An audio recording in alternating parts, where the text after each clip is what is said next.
While not as busy as last week, this week still provided plenty of cruise updates from many of the major cruise lines. These announcements include everything from more layoffs and cancellations to new and unique itineraries being offered in 2021. Don't worry if you missed any of these updates, because we have you covered. I'm DB from EatSleepCruise.com, and this week we're going to get you caught up with all the details from this week's cruise headlines.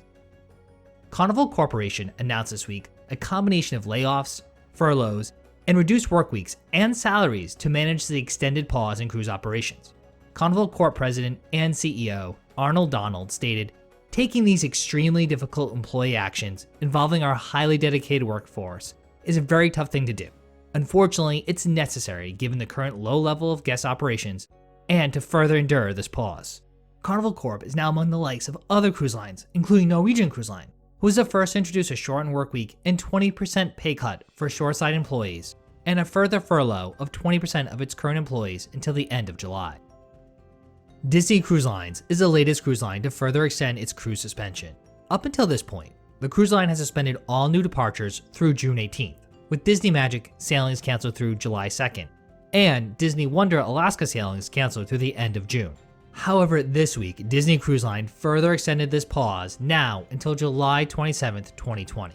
While there have been some positive announcements from Disney regarding its theme parks, including the opening of Disney Shanghai and Disney Springs at Walt Disney World, it's likely that the cruise line will be the last to resume operations.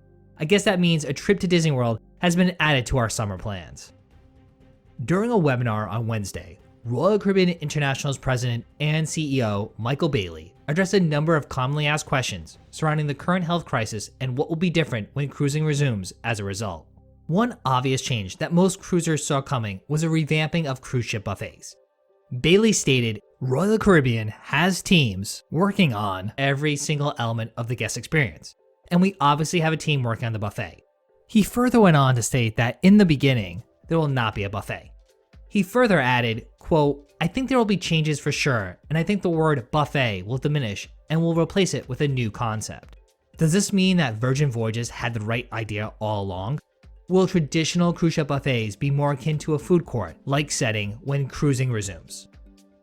Holland America Line's president Orlando Ashford announced this past Tuesday that he'll be stepping down from his position at the end of this month.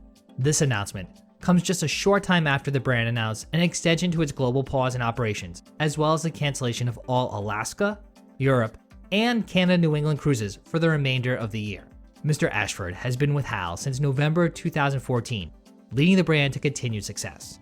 In a statement, he acknowledged that it was a difficult time for the cruise industry, but he is confident it will rebound, stating that he has no doubts that Holland America Line will once again thrive once its passengers are ready to resume cruising. Mr. Ashford went on to say that he looks forward to being one of the first to set sail again. And of course, the Princess and I plan to be among the first to cruise right alongside him. With all the doom and gloom surrounding cruising recently, we're happy to report some positive news as well.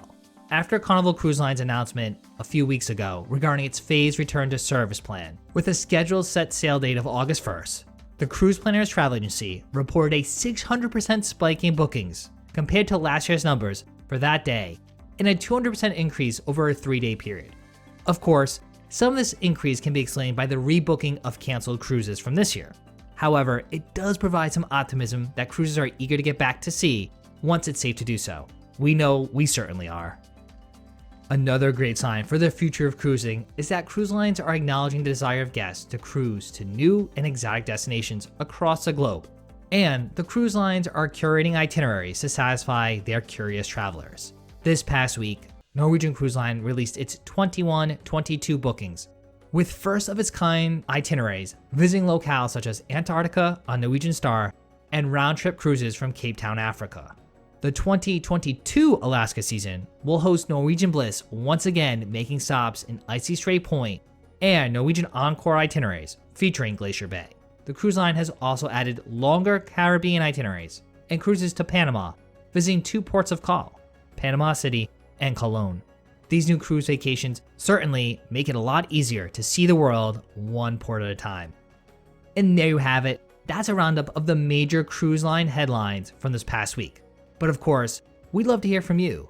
Let us know in the comment section below any major news story that we may have missed from the previous week. I'm DB from eatsleepcruise.com, and if you enjoyed this video, you know what to do. Make sure to give it a big thumbs up. If you're brand new to the channel, or you've been lurking around for a while and just haven't done so, what are you waiting for? Make sure to subscribe down below and to click the notification icon. That way you get notified each week when we put out brand new cruise and travel videos.